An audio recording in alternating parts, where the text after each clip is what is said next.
Recently, I hiked into a remote canyon in the American Southwest on a mission to find treasure that was buried somewhere within its depths.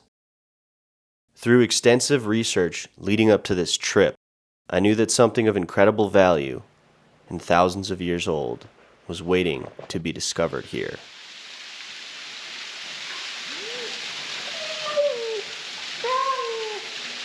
The only problem is, to get there, I had to backpack for multiple days through a strange and treacherous landscape.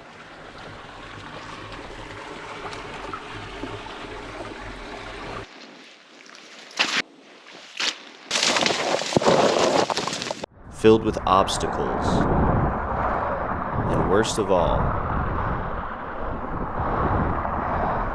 extremely slippery surfaces.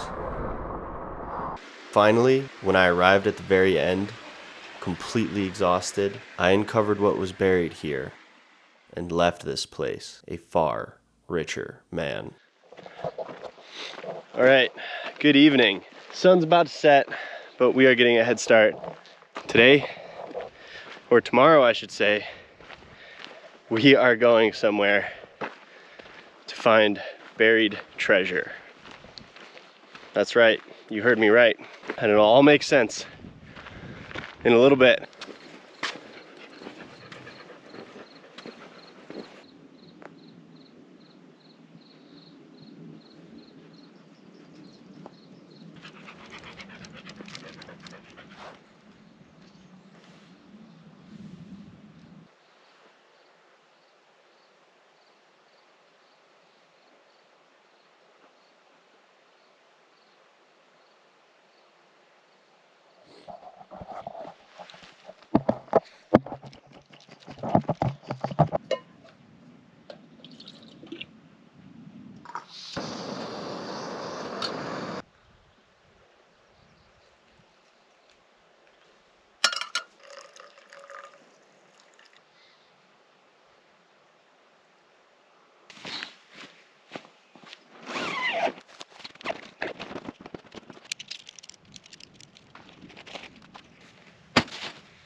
So we just stumbled across this huge alcove and a huge pictograph.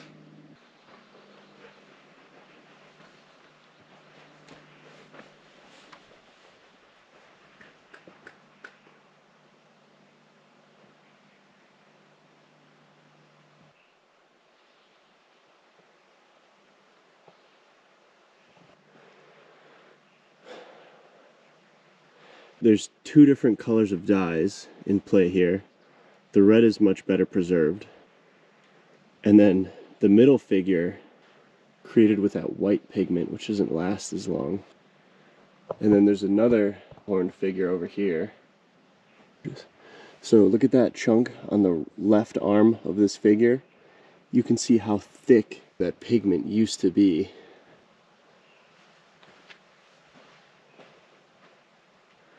Looks like there's more characters right here.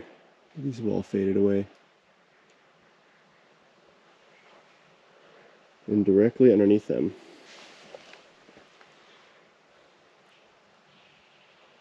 and there's a ton of scattered rocks all over the place in sort of piles, and it really kind of makes you wonder.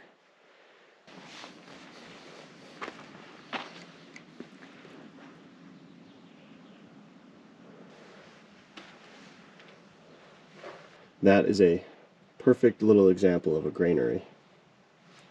Held up high off the ground and right where they would have lived, right next to a water source and protected from all the elements by this big alcove.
This is tumbleweed. Tumbleweed is actually invasive to the United States. It comes originally from the Eurasia/Russia area. I don't think a lot of people know that.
There are so many tadpoles.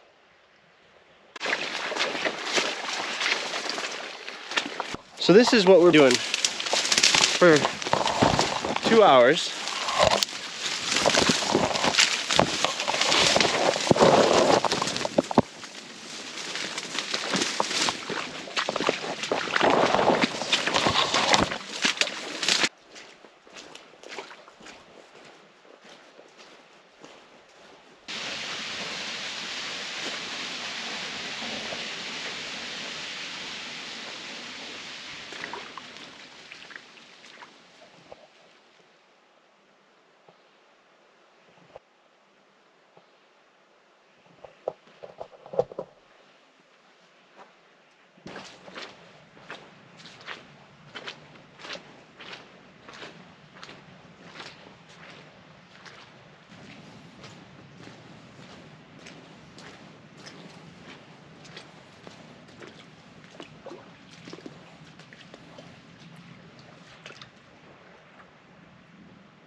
This way. Wrong way, buddy.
All right, there's a huge pool of water up ahead.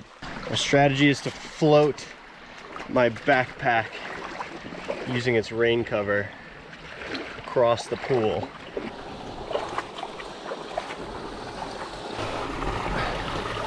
Will it float? Will it float? Oh!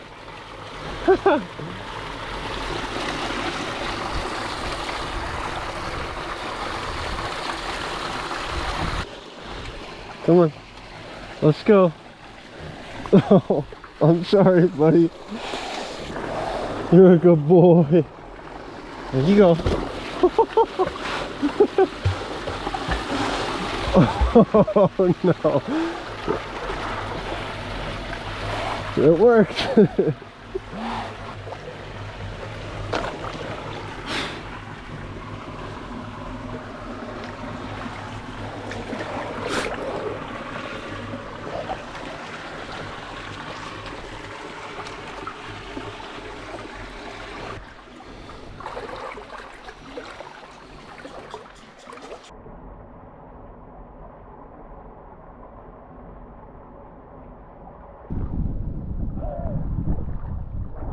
It's really cold.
This has been a very, very tough but beautiful hike.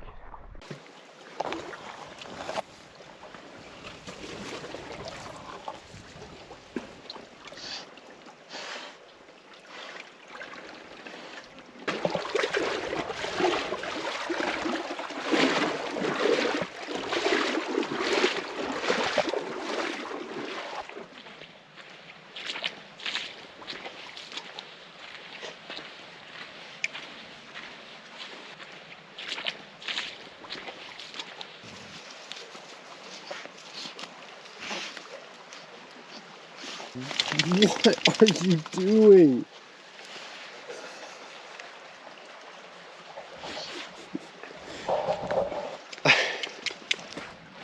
Quick side quest.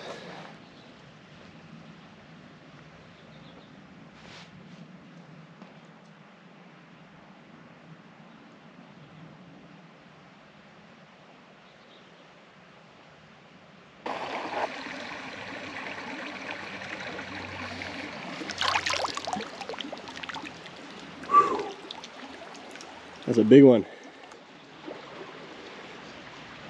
Hold me, Jack.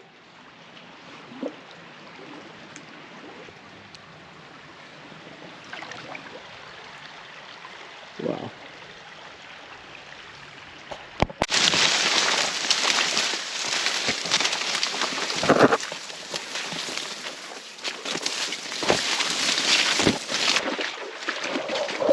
This is insanely dense and slow going. But I guess that's what you gotta go through to find buried treasure, you know?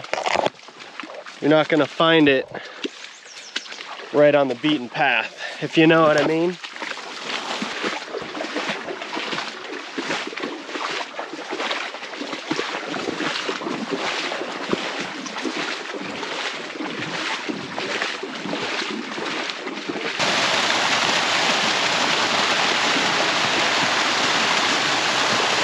All right, look at these lines on the wall. This tells us that we are getting very close.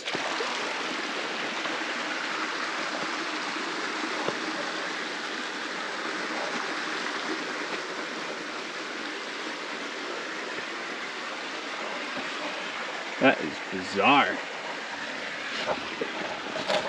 Feels like there's like wind coming out of that hole.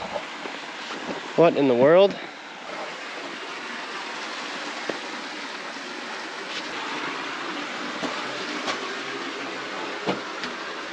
Check out this view.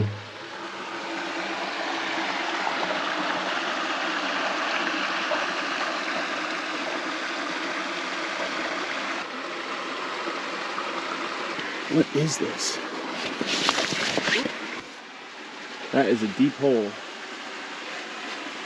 I can't get to it. Just too slippery.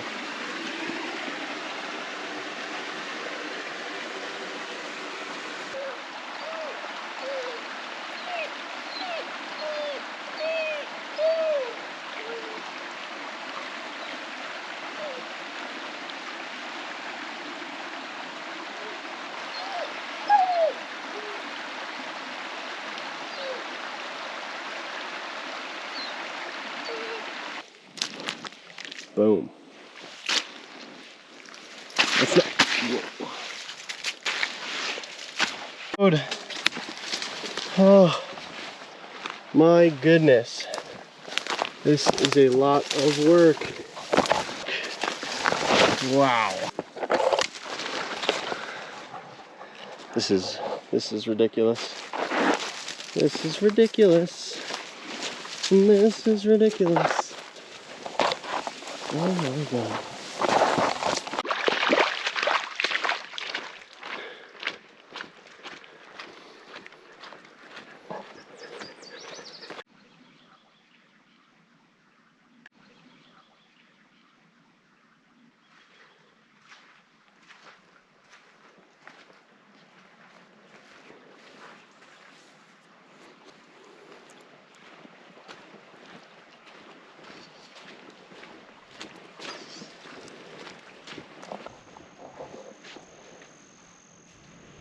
All right, I think we're getting close.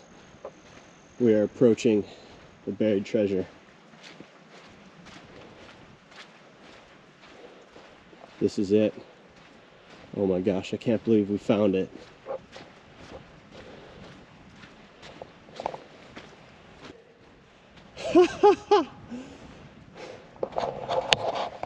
Here it is, America's greatest buried treasure.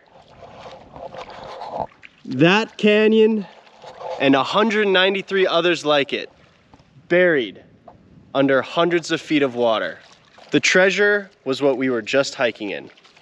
That beautiful canyon, filled with so much life and scenery and biodiversity, that was a small fraction of what this whole place used to look like.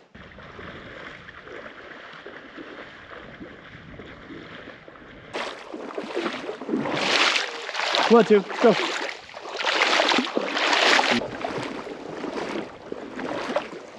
That white line represents the high water mark when the lake was at its peak in the 1970s and 80s.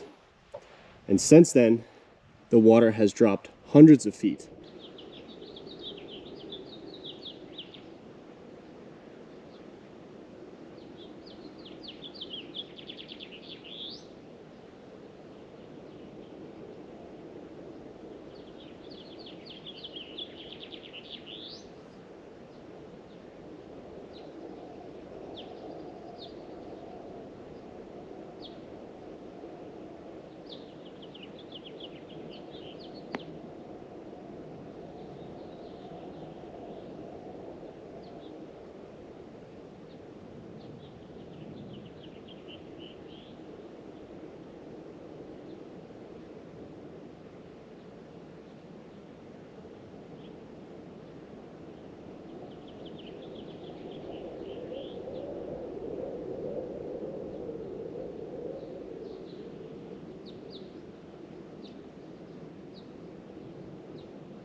Now that you know what the buried treasure is, let me elaborate to you why this canyon is so special. So, I have scoured Google Earth for the most interesting canyons that are connected to the Glen Canyon main canyon. And this one is an amazing representation of what Glen Canyon used to look like, except on a much greater and more extreme scale. So everything you see on this hike today, multiply that times 1,000 in terms of beauty, scale of the canyons, historic artifacts, and that is what Glen Canyon would have looked like. As you can imagine, when we built the Glen Canyon Dam, thousands of places like this that showcase an incredible amount of history and knowledge that we can gain about the way that indigenous people lived in North America were buried underwater when we created that dam. On Google Earth, the picture of where the water is for the lake started way back there. So I was expecting to have hit the lake a long time ago. So it's just insane how fast this water is dropping. Once that water drops anymore, it is going to jeopardize the Colorado River that runs through the bottom of the Grand Canyon, which may stop flowing if the dam is not able to accommodate the water once it goes below the turbine intakes. We are currently walking in a place where boats would have been driving over our heads about 10 years ago. And that white line you see up on the cliff, that is the high water mark when the reservoir was not in such a steep decline. We are currently hiking through a canyon that is re-emerging. 10, 20, 30, 40 years ago, it was a lifeless place. You could say that there's life that lives in Lake Powell, and yes, there are fish, but nothing compared with the amount of vegetation, biodiversity. I mean, I've just seen so much life in the bottom of this canyon since we started hiking it this morning. Birds, wildlife, everything you can imagine is reclaiming this place. And I mean, just look at the sheer magnitude of these canyon walls.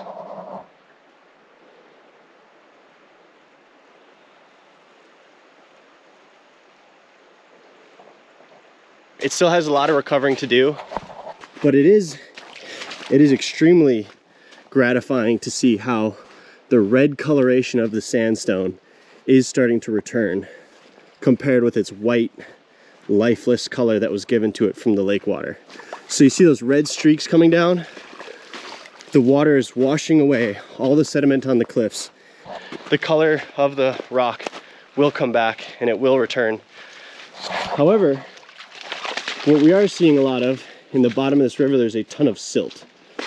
So the silt is deposited on the bottom of the canyon when the reservoir was here. All of this silt right here would not have existed. Probably would have been beautiful sandstone rocks, much like what we're seeing up there. That used to be the bottom of the river here.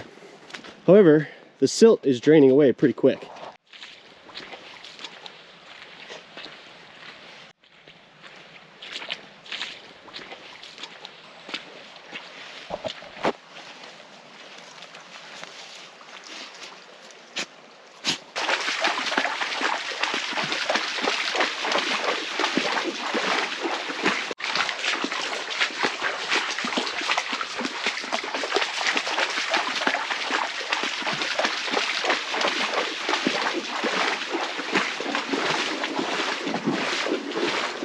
We have been hiking close to 18 miles today, literally since sunrise, but it has been worth every step, every scratch I have.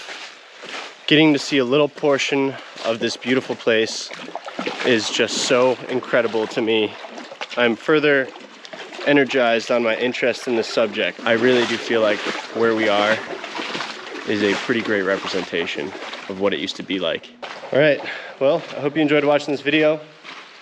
If you are interested in learning more about the story of America's Lost National Park and coming along with me as I plan on exploring many, many more parts of it when it reemerges into daylight, I highly recommend you subscribe to the POV channel.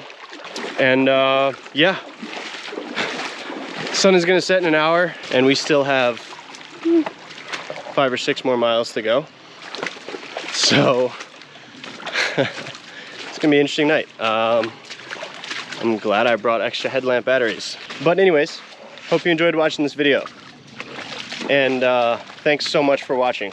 I cannot thank you enough for everybody who watches my videos. You are the reason I get to do this.